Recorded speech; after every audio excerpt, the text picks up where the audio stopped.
Music's playing, but it feels off. You pull one ear cup away and realize only one side is actually working.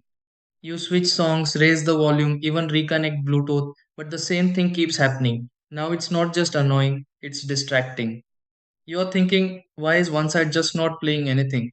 If you're using the Beat Solo 4, this kind of issue doesn't always mean something serious. It can come from a few different places, and most of them are surprisingly simple. Sometimes it's your device sending audio unevenly because of balance settings. Other times, the Bluetooth connection glitches and only pushes sound to one channel. And yeah, if you've recently switched between devices, the pairing can act weird without fully resetting. There are also cases where dust or a loose internal connection affects one side temporarily, especially if the headphones were moved around a lot. So instead of assuming it's permanently damaged, you just want to go through few checks and see what's causing the imbalance. These are the fixes. 1. Check your device's audio balance settings and center both channels. 2. Disconnect Bluetooth and reconnect the headphones fresh. 3.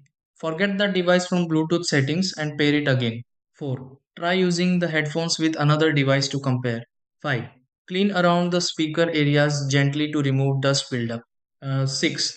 Restart your phone or audio source to reset the connection.